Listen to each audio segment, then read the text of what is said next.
An investigation is underway right now after a body is found in Androscoggin County. A body was found earlier in a heavily wooded area just off of Ferry Road in Lisbon.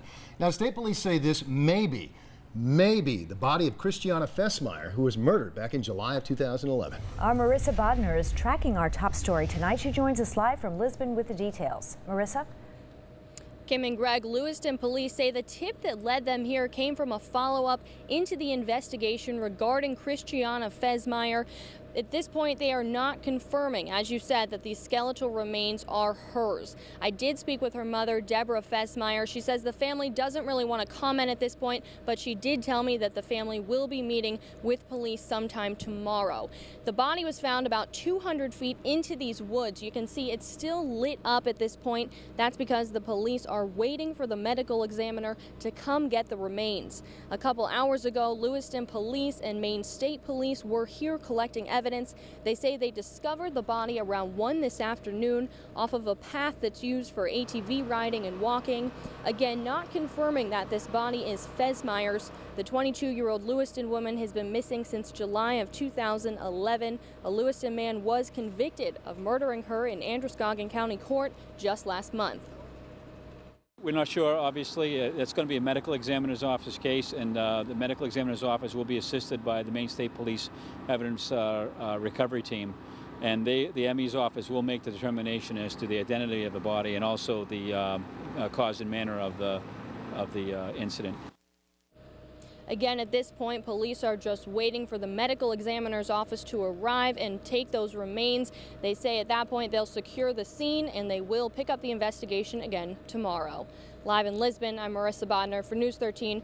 Greg, back to you. All right, Marissa, thanks so much. Hopefully a big break in that case. Well, Governor Paul LePage is saying no to a meeting with incoming Democratic leaders, canceling that meeting. Our Catherine Underwood is tracking this story. She joins us now on the Political Edge with why the governor is refusing to meet with Democrats. Catherine. Well, Greg, you ever wonder how a politician's slip-ups are always caught on camera? Well, it's usually because of what's called a tracker, a cameraman who follows a certain politician wherever they may go. Now, the Democrats have a tracker on Governor LePage, and the governor says until that stops, he won't be meeting with them. The governor says he's been followed for several months now. This morning, Governor LePage called off a meeting with Democrats scheduled for this afternoon. In a statement, the governor said actions speak louder than words. So if the Democrats want to talk about putting politics aside, he said they need to remove the tracker. Democrats, however, say transparency is an important part of the political process. Well, ultimatums are not helpful. We need to work together. And as a public official, everything that we say is available and should be, and it's a very transparent society that we have. That's our obligation and should be the requirement. We invite him to work with us, and we hope and we really want to make sure that he knows our door is always open, and we expect the same out of him. Now, LePage says the tracking didn't bother him until Veterans Day, when he says a private conversation with an elderly veteran was taped. The governor says that is just going too far. Now, believe it or not, video tracking is the norm in modern politics. The photographers are often referred to as political paparazzi. Kim and Greg, over to you. All right, just when you thought that relationship couldn't get worse, we'll keep following it. Well, the countdown's on right now. A lot of people hoping to be first as Maine prepares to issue its first marriage licenses to same-sex couples. The official first day is Saturday, December 29th, about 3.5 weeks away. News 13's Jana Barnello is live now from Portland City Hall. And Jana, some cities are planning on actually opening on December 29th.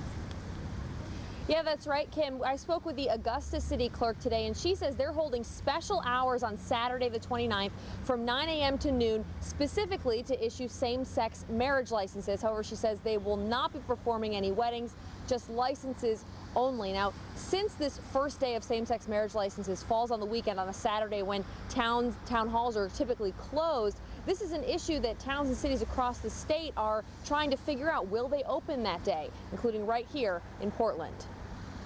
We have finally won the freedom to marry for all families in Maine. In the days following Maine's historic vote on same-sex marriage, the questions turned to timing. When can same-sex couples get married in Maine?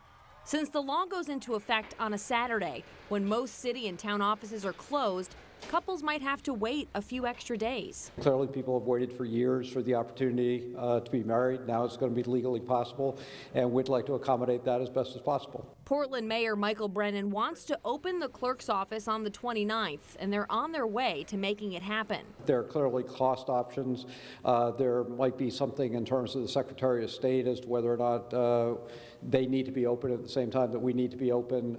So there are just some logistical things that we need to pursue and to make sure that we can do this on the 29th and do it the right way.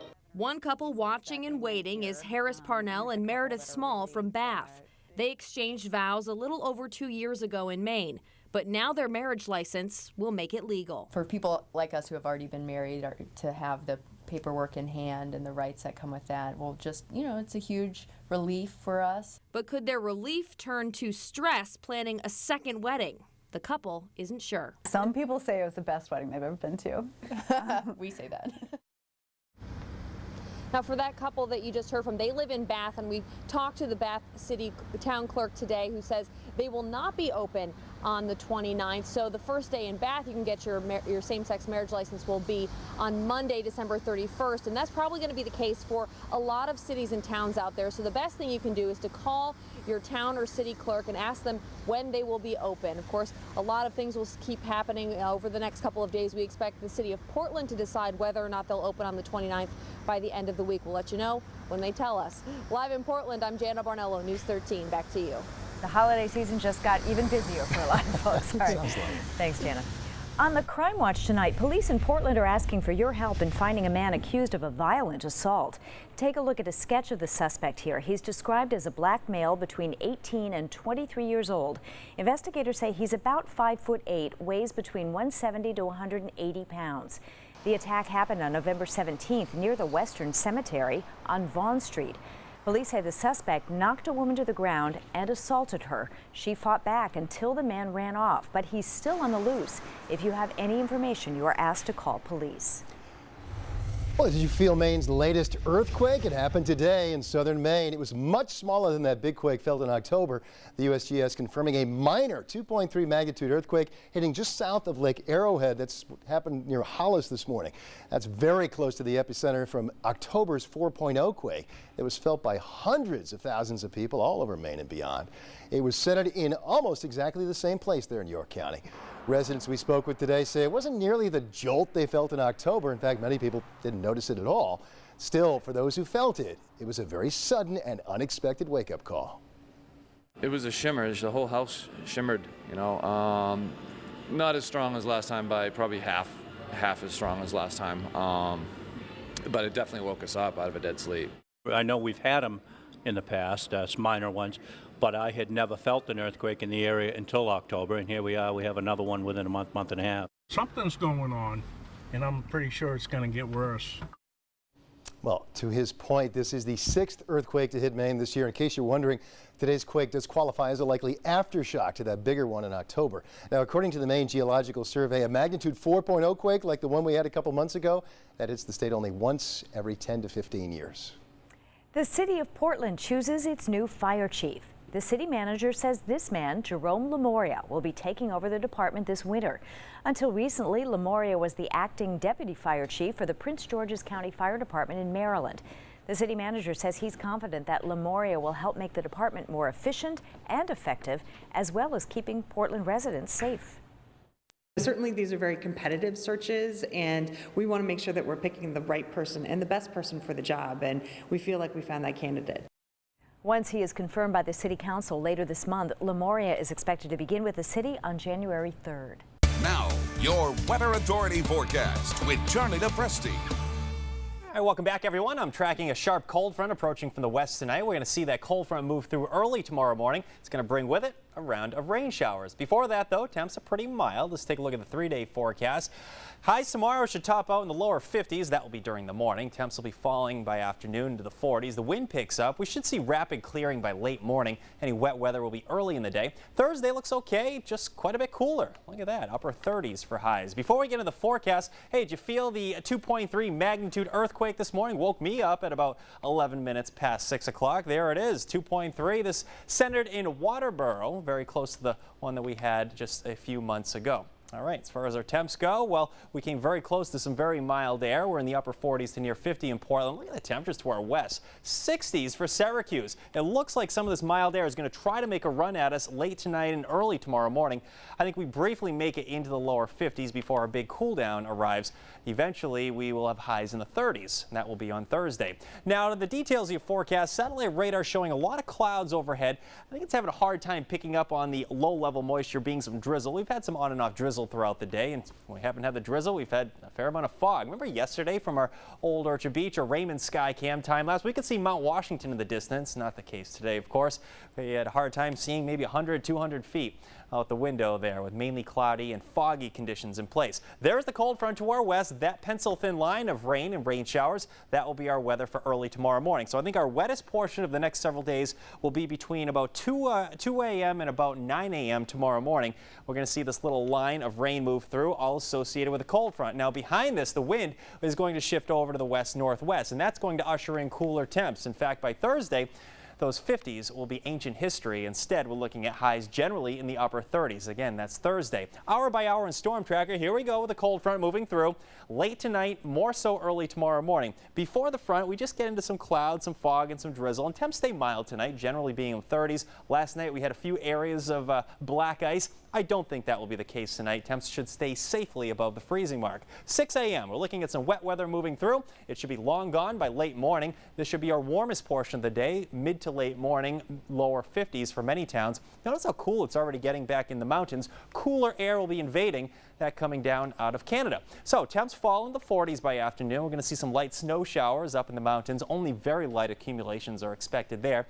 And on Thursday, look at this. Full sunshine returns. Temps stay in the 30s, upper 30s to near 40 degrees. Here's that 7-day forecast tomorrow. We get into a period of rain early in the day. It's probably gone by about 8 or 9 o'clock. Rapid clearing is expected after that for everyone outside of the mountains. I expect temps to generally be in the upper 30s to near 40 on Thursday with lots of sun. Friday, a mixture of clouds and sun. I expect some more showers by Friday night or early Saturday. It looks like a little unsettled stretch is heading our way. Most of the weekend should feature just the chance for showers with possibly a steadier rain moving in either Monday or Tuesday. There's the chance if we get onto the right side of the storm system, cooler air could bring some snow to the area. I don't think that's the case, at least at this point, but it does look like a very active weather pattern, sort of an unsettled weather pattern by late weekend and into early next week. In the near term, we'll enjoy those low 50s tomorrow, then upper 30s back to reality by Thursday. I don't know, Kim and Greg, did you guys feel the earthquake this morning? I didn't. You were saying you did feel it. Yeah, it woke me right up. I missed the one, let's see, back in October. I was at work, so... I missed that one too. You missed the bigger one, but felt the smaller one. And the ironic thing is I have a 3-year-old at home and a 1-year-old, and it was the earthquake that woke me up. Kids slept through the whole thing. Well, I'm glad to hear that for your sake. All right, thank you, Charlie. Thank you, Charlie.